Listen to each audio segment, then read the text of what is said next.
नमस्कार दोस्तों, आज हम रिवाइज करने वाले हैं ऐसे 505 एक्सटर्नल कंफर्मेशन। बहुत ही इजी और स्मॉल स्टैंडर्ड है, एग्जाम के हिसाब से भी इंपॉर्टेंट है। बहुत ध्यान से सुनिएगा, एकदम जल्दी से रिवाइज हम इसे कर लेंगे।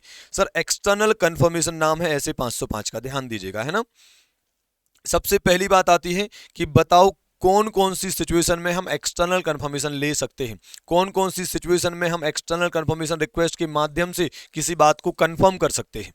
ठीक बात है सर। अगर एंटिटी के डेटर्स हमें चेक करना है तो हम डेटर से ही कंफर्म कर सकते हैं किसी बात को कि यार डेटर से ही पूछ लें क्यों आपको हमारी एंटिटी के पैसे देना है क्या, ऐसा। तो डेटर हैं, क्रेडिटर्स हैं, लोन्स और बोरोविंग्स हैं। अगर हमारी इन्वेंट्री थर्ड पार्टी के पास रखी हुई है तो हम थर्ड पार्टी से कंफर्म कर सकते हैं। इन्वेस्टमेंट के पेपर अगर थर्ड पार्टी के पास रखे हुए हैं तो, अगर कोई लिटिगेशन क्लेम के रिगार्डिंग हमें कोई कंफर्मेशन लेना है तो हम लॉयर वगैरह से कंफर्मेशन ले सकते हैं। ठीक है ना। इसके अलावा प्रॉपर्टी पेपर्स अगर लेंडर के पास रखे, जैसे कोई होम लोन लेता है तो उसके पेपर ही लेंडर के पास रखे होते हैं तो अपन लेंडर से कंफर्म कर सकते हैं, है ना। तो ऐसा भी कभी क्वेश्चन पूछा जा सकता है कि बताओ वो कौन सी सिचुएशंस हैं जिनमें हमें एक्सटर्नल कंफर्मेशन लेनी पड़ सकती है। ठीक है, फिर बात करते हैं डेफिनेशन ऑफ एक्सटर्नल कंफर्मेशन की। बहुत ही आसान sir, it is an audit evidence obtained as a direct return response to the auditor from third party in paper form or electronic form or in any other form. तो sir, it is an audit evidence obtained as a direct return response to the auditor from third party in paper form or electronic form or other medium. ठीक है, कभी भी external confirmation client से होते हुए नहीं आती, इनडायरेक्टली नहीं आती, डायरेक्टली ऑडिटर के पास आती है, ताकि क्लाइंट कोई छेड़खानी कोई मैनिपुलेशन ना कर सके। Types of external confirmation request. External confirmation request दो टाइप की होती है, पॉजिटिव और नेगेटिव। पॉजिटिव कंफर्मेशन रिक्वेस्ट, भाई थर्ड पार्टी को इन ऑल केसेस रिप्लाई तो करना ही है, ईदर बाय शोइंग अग्रीमेंट और बाय इंडिकेटिंग डिसएग्रीमेंट, लेकिन रिप्लाई तो करना ही है। मैंने आपको लेटर भेजा है, आपको रिप्लाई तो करना ही है इन ऑल केसेस। अगर आप अग्री करते हो तो भी रिप्लाई करो, अगर आप अग्री नहीं करते हो तो भी आप रिप्लाई करो। नेगेटिव कंफर्मेशन रिक्वेस्ट, तो सर आपको रिप्लाई तभी करना है जब आप हमारी बात से डिसएग्री करते हैं। अगर आप हमारी बात से एग्री करते हो तो आप रिप्लाई मत करिएगा, हम मान लेंगे कि आप हमारी बात से एग्री करते हैं। देखो क्या लिखा है, a request that the confirming party respond directly to the auditor only if the confirming party disagrees. Reply केवल कब करना है कन्फर्मिंग पार्टी को, only if the confirming party disagrees with the information in the request. और positive में क्या होता है, क्या लिखा है, आपको रिप्लाई करना है, कन्फर्मिंग पार्टी को रिस्पॉन्ड करना है, रिप्लाई करना है, indicating whether the confirming party agrees और disagrees with the information in the request. जो मैंने पूछा है उस बात से आप अग्री करते हो तो भी रिप्लाई करना है, डिसएग्री करते हो तो भी रिप्लाई करना है। आप समझ गए होंगे। पॉजिटिव कन्फर्मेशन रिक्वेस्ट बढ़िया होती है, नेगेटिव कन्फर्मेशन रिक्वेस्ट उतना सही नहीं होती है, इसलिए पॉजिटिव कन्फर्मेशन रिक्वेस्ट को मोर रिलायबल माना जाता है और जो नेगेटिव कन्फर्मेशन रिक्वेस्ट है उसको लेस परसुएसिव या less reliable audit evidence treat करा जाता है। बोलो यारो, बहुत बढ़िया सर। फिर क्या है sir, risk factor in positive confirmation request. Risk क्या है भाई, पॉजिटिव में रिस्क क्या है, नेगेटिव में तो पता है, पर पॉजिटिव में क्या रिस्क है सर। पॉजिटिव में ये रिस्क है, हो सकता है कि जो कन्फर्मिंग पार्टी है, हो सकता है जो कन्फर्मिंग पार्टी है वो रिप्लाई कर दे विदाउट वेरीफाइंग द इंफॉर्मेशन। हमने कोई बात कंफर्म करी कि क्यों, क्या तुमको हमारी एंटिटी के 12 लाख रुपए देने हैं, तो उसने बिना चेक करी हाँ लिख दिया या बिना चेक करी ना लिख दिया, तो ये तो गड़बड़ हो जाएगी ना। तो ये एक रिस्क हो सकती है। तो इस रिस्क को रेड्यूस करने के लिए ऑडिटर पता है क्या कर सकता है, ऑडिटर फिर लेटर में हाँ या ना में नहीं पूछेगा, उसमें कोई अमाउंट ही नहीं लिखेगा, बल्कि क्या करेगा, ब्लैंक कंफर्मेशन रिक्वेस्ट भेज देगा। क्या भेज देगा, ब्लैंक कंफर्मेशन रिक्वेस्ट। बताओ डेटर, आपको हमारी एंटिटी के कितने रुपए देना है, इसे बोलते ब्लैंक कंफर्मेशन रिक्वेस्ट। हाँ या ना में मत पूछो, फिर तो तुम बिना वेरीफाई करे रिप्लाई कर ही नहीं सकते हो, क्योंकि पहले बुक्स में चेक करोगे फिर बताओगे कितना अमाउंट देना है, सही है ना। लेकिन इसमें भी एक प्रॉब्लम है, इसमें भी एक रिस्क है, और वो रिस्क क्या है, क्या लिखा है, however use of this type of blank confirmation request में result in lower response rate because additional effort is required the confirming party. वो हो सकता है रिप्लाई ना करे क्योंकि उसको इतना सारा एफर्ट लगाना है। हाँ या ना में जवाब देना ईजी होता है। अब सोचो कि हम पूरा लिख कर दें आपको, उसके लिए पूरी अपनी बुक्स चेक करें, तो कई बार लोग नहीं भी रिप्लाई करते, तो इसमें लोअर रिस्पॉन्स रेट हो सकती है। तो अगर कभी रिस्क फैक्टर आ जाए तो आपको ये 3 बातें बतानी पड़ेंगी। हालांकि तब भी पॉजिटिव कंफर्मेशन रिक्वेस्ट अच्छी है, थोड़ी बहुत कमियां तो रहती ही। फिर क्या है सर, बताओ नेगेटिव कंफर्मेशन रिक्वेस्ट यूज कब करनी है। तो भाई नॉर्मली ऑडिटर को नेगेटिव कंफर्मेशन रिक्वेस्ट नहीं करना चाहिए यूज, नॉर्मली उसको पॉजिटिव कंफर्मेशन रिक्वेस्ट ही यूज करना चाहिए। फिर भी अगर वो नेगेटिव कंफर्मेशन रिक्वेस्ट यूज करना चाहता है तो वो तब कर सकता है जब all of the following are present. ठीक है, तो इन सिचुएशंस में वो क्या कर सकता है, नेगेटिव कंफर्मेशन रिक्वेस्ट का यूज कर सकता है। तो पहला है sir low risk of material miss statement, risk बहुत कम है, कंट्रोल्स भी बहुत अच्छे हैं ऑर्गेनाइजेशन में, तो अपन ट्रस्ट कर सकते हैं। तो ऐसे केस में हम क्या करेंगे, नेगेटिव कंफर्मेशन रिक्वेस्ट से भी काम चला लेंगे। हाँ अगर रिस्क बहुत ज्यादा होगी तो फिर हम नेगेटिव से काम नहीं चलाएंगे, फिर हम पॉजिटिव कंफर्मेशन रिक्वेस्ट का ही यूज करेंगे। दूसरा, अगर पॉपुलेशन लार्ज है और छोटे छोटे आइटम्स है, एक जैसे आइटम्स है, तो यार एक एक इतने सारे रिप्लाई कोई देगा क्या तुमको।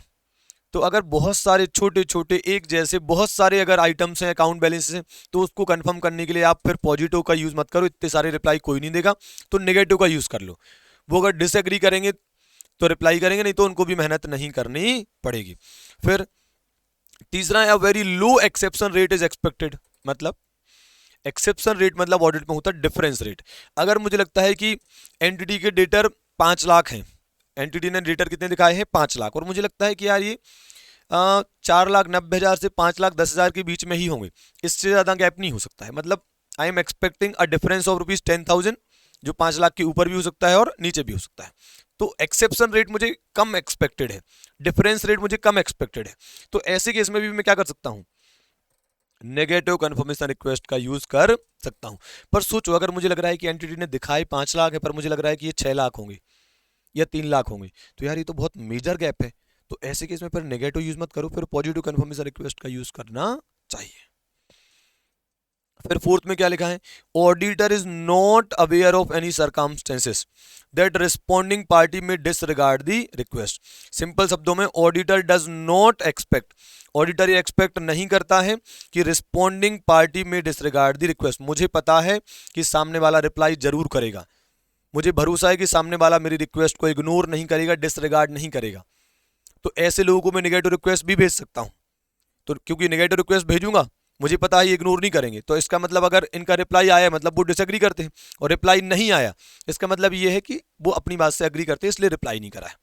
अच्छा, क्या ऐसे व्यक्ति ऐसा कोई व्यक्ति है जिसको हमें पता है कि ये वैसे भी हमारी रिक्वेस्ट को इग्नोर कर देगा, क्या ऐसे व्यक्ति को हमें नेगेटिव कन्फर्मेशन रिक्वेस्ट भेजना चाहिए? नहीं भेजना चाहिए। सर क्यों? अगर आप ऐसे व्यक्ति को जो हमारी रिक्वेस्ट को इग्नोर भी कर सकता है, अगर ऐसे व्यक्ति को आप नेगेटिव रिक्वेस्ट भेजोगे तो मान लो उसने अपनी रिक्वेस्ट को इग्नोर कर दिया, तो ऑब्वियसली रिप्लाई भी नहीं करेगा। वो रिप्लाई नहीं करेगा तो अपन तो क्या मान लेंगे कि अच्छा वो अपनी बात से एग्री करता है, जबकि उसने क्या करा है, उसने डिसरिगार्ड इग्नोर कर दिया आपकी रिक्वेस्ट को, और आप क्या मान रहे हो कि उसकी हाँ है। समझ रहे ना? ये थोड़ा सा डिफिकल्ट है इसलिए थोड़ा ज़्यादा समझा दिया आपको, दिक्कत हो तो दोबारा आप सुन लेना इसको। आप ये not aware of any circumstances की बजाय अगर आप ऐसा लिखोगे, auditor does not expect that responding party में डिसरिगार्ड दी रिक्वेस्ट, अगर ऐसे भी लिखोगे तो भी चलेगा।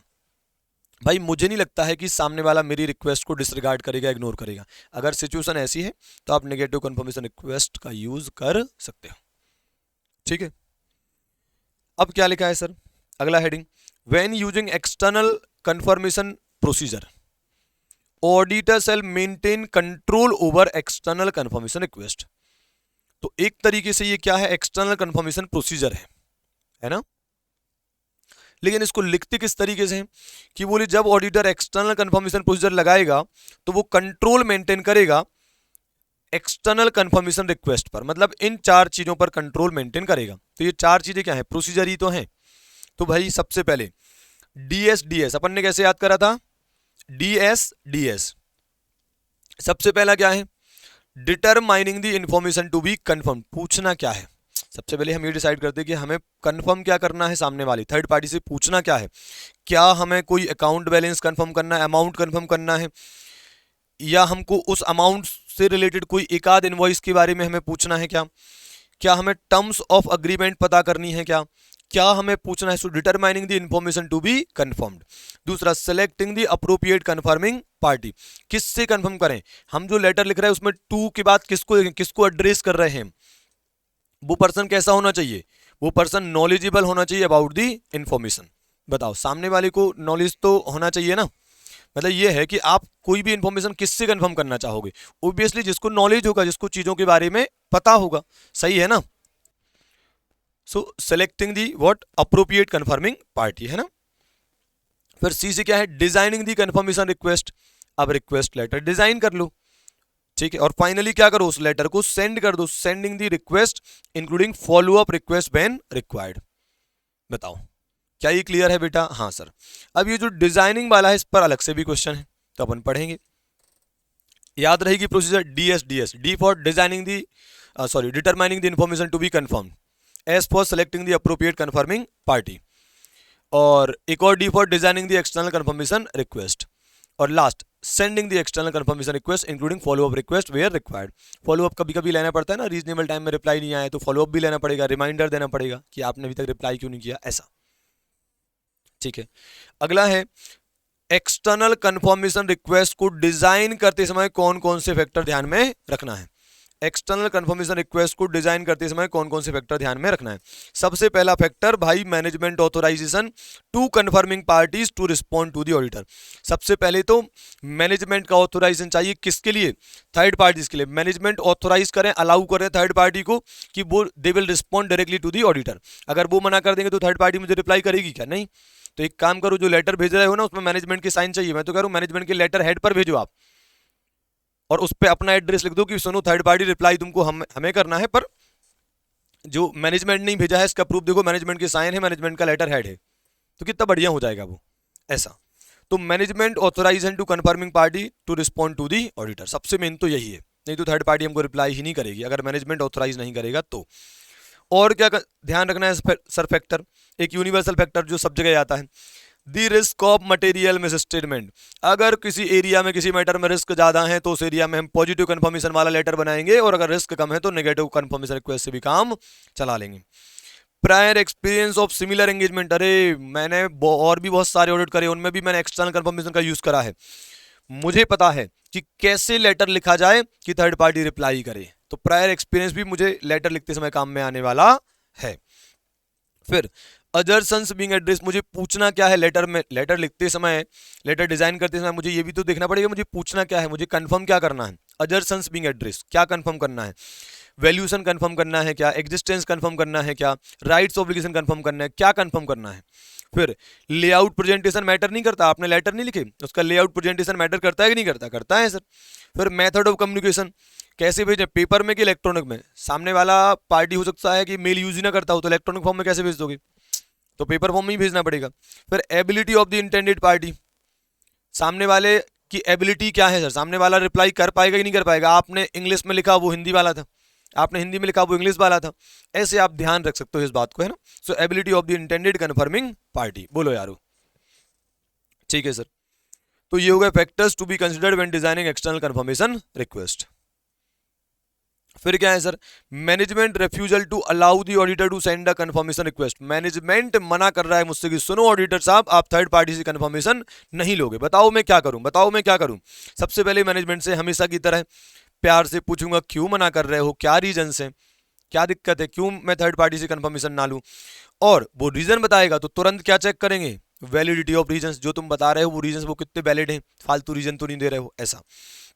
फिर मैं इवेल्युएट करूंगा कि जो तुम्हारा मना करना है, मैनेजमेंट का जो रिफ्यूजल है, इसका क्या इंपैक्ट पड़ेगा मेरे रिस्क असेसमेंट पर एंड मेरे nature time extent of other audit procedure पर। इफेक्ट पड़ेगा ना सर।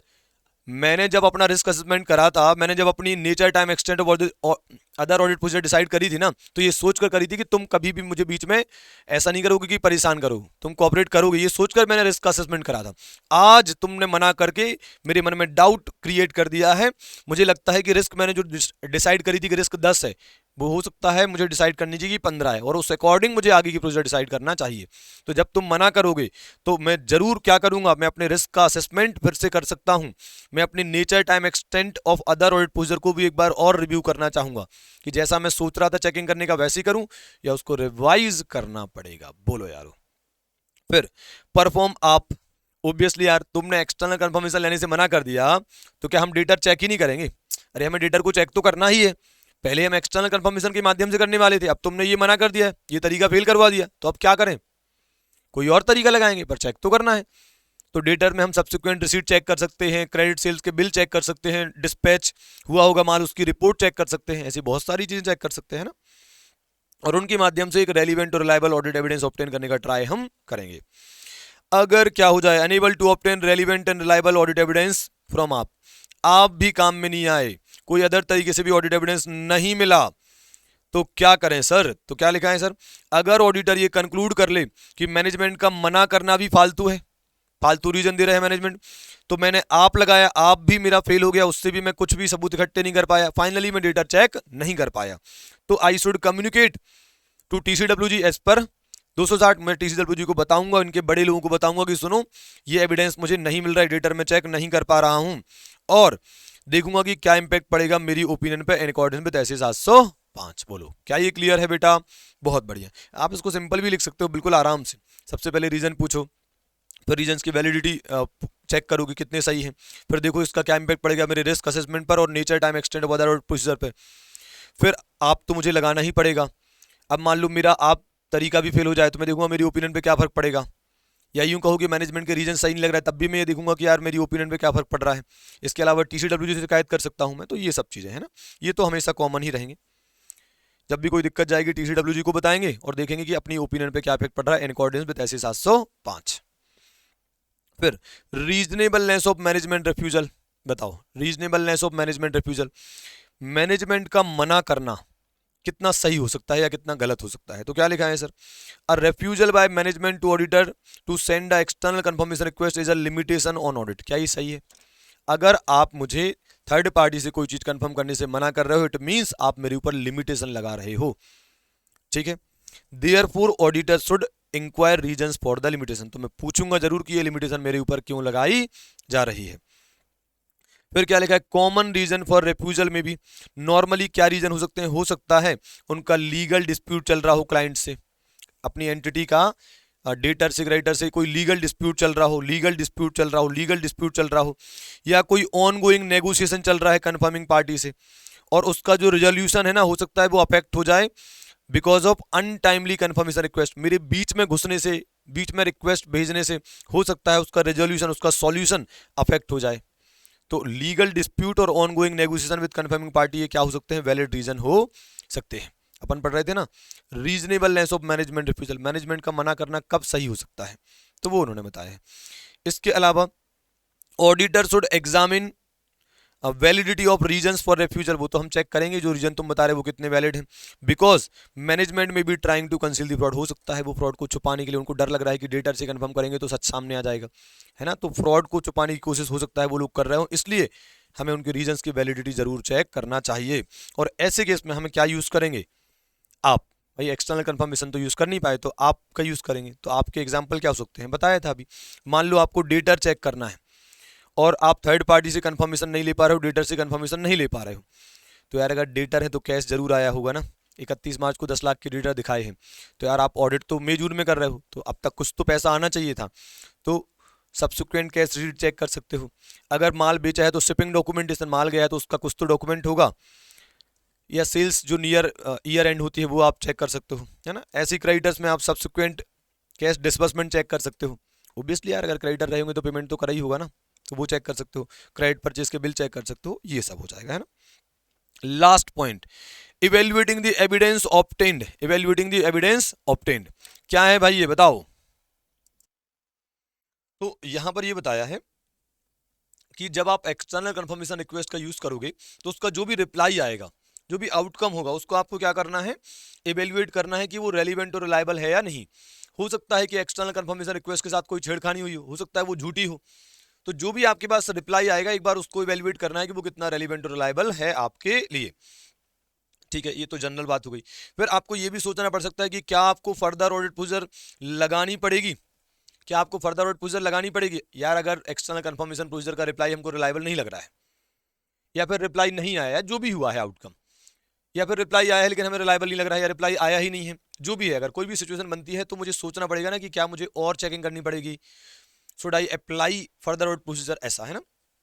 अब जो मेन कंटेंट है वो ये लिखा है कि बताओ क्या क्या आउटकम हो सकते हैं एक्सटर्नल कंफर्मेशन प्रोसीजर के। तो सर या तो रिप्लाई ही नहीं आएगा, भाई एक्सटर्नल कंफर्मेशन रिक्वेस्ट तुमने भेजी है तो पहला ऑप्शन क्या हो सकता है, रिप्लाई ही ना आए। दूसरा हो सकता है रिप्लाई आए और वो बढ़िया आए अग्रीमेंट के साथ, मतलब जो अपन ने पूछा है वो लोग उस बात से अग्री करते हैं, तो रिप्लाई आ रहा है indicating what, agreement with the information provided in the confirmation request. तीसरा रिस्पॉन्स आए इंडिकेटिंग एन एक्सेप्शन, मतलब उनका रिप्लाई आया है ये बोलती हो कि ऑडिटर साहब हम आपकी बात से अग्री नहीं करते हैं, आप कह रहे हो 10 लाख रुपए हमको देना है पर हमको तो 9 लाख ही देना है, ऐसा। और लास्ट क्या हो सकता है, रिप्लाई तो आए अग्री करते हुए लेकिन वो क्या है, आपको अनरिलायबल लग रहा है, तो या तो रिप्लाई आएगा ही नहीं, या रिप्लाई आएगा indicating agreement with the information content in the request, या फिर रिप्लाई आएगा शोइंग एक्सेप्शन या डिफरेंस, और लास्ट क्या हो सकता है कि रिप्लाई तो आया है पर आपको रिलायबल नहीं लग रहा है वो, है ना, ऐसा। एक्सेप्शन मीन्स क्या होता है, difference between the information requested to be confirm and the information provided by the confirming party. तो एक्सेप्शन मतलब मैंने बोला कि क्या तुमको हमारी एंटिटी के 10 लाख रुपए देना है, वो कह रहे नहीं हमको तो 9 लाख देना है, तो ये 1 लाख क्या है, एक्सेप्शन डिफरेंस, है ना। तो यहाँ पर ऐसे 505 फिनिश होता है, बहुत आसान स्टैंडर्ड, इसको छोड़ने का तो कभी सोचना भी मत, इससे आसान क्या ही होगा यार, 4 नंबर फ्री के मिल रहा है ना। चलो ओके, टाटा बाय बाय।